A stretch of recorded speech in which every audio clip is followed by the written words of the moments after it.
Aujourd'hui en France, un vélo sur 5 vendu est un VAE, un vélo à assistance électrique comme celui-ci. C'est un marché en pleine explosion, plus 29% l'année dernière, et plusieurs entreprises des Hauts-de-France en profitent.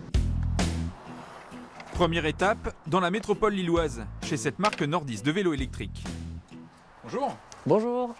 Alors c'est donc ici que ce vélo a été assemblé. Tout à fait, bienvenue chez Eau-de-Fil. L'an dernier, les ventes de la marque ont progressé de 60%. Et la société a décidé de rapatrier une partie de l'assemblage, effectué jusqu'ici au Portugal. Donc il faut environ 2 heures pour assembler un vélo. Et des vélos comme ça, vous en assemblez combien tous les mois ou tous les ans?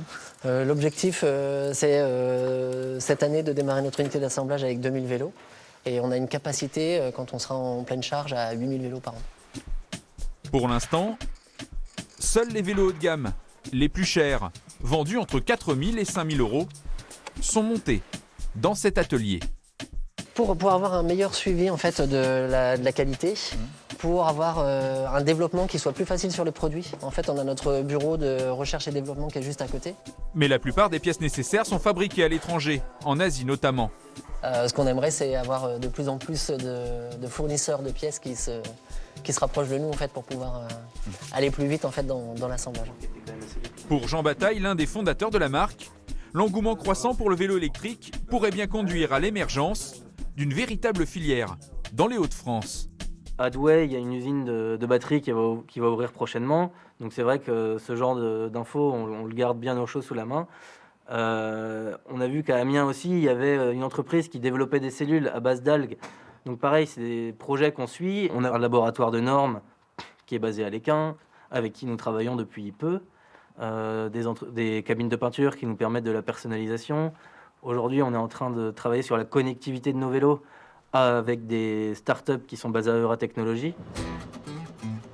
Parmi ces startups lilloises, il y a TrackApp, une jeune société qui conçoit des traceurs et des applications pour vélos électriques, comme une sorte de tableau de bord doublé d'un antivol. Un vélo électrique vaut de plus en plus cher, il faut le sécuriser. Le cadenas, ça n'empêche plus le vol. Donc l'idée, c'est de fournir un outil qui permet de sécuriser le vélo en cas de vol et de le retrouver. En rentrant ce code, ils auront accès à toutes les données depuis le vol du vélo et du coup du propriétaire et les détails du vélo. Eux aussi, on le vend en poupe actuellement. Encore la semaine dernière, nous avions plusieurs rendez-vous dans la banlieue de Bruxelles avec des importateurs et des assembleurs de vélos.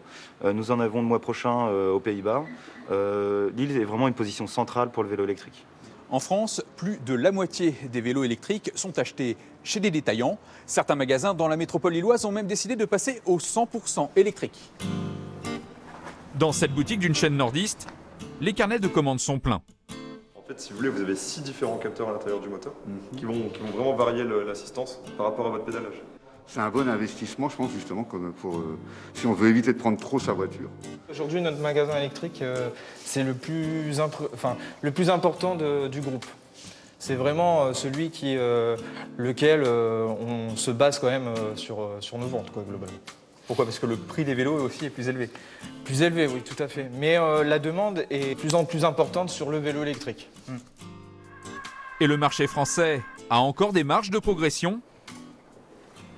Chez nos voisins belges et néerlandais, c'est plus d'un vélo vendu sur 2 qui est désormais électrique.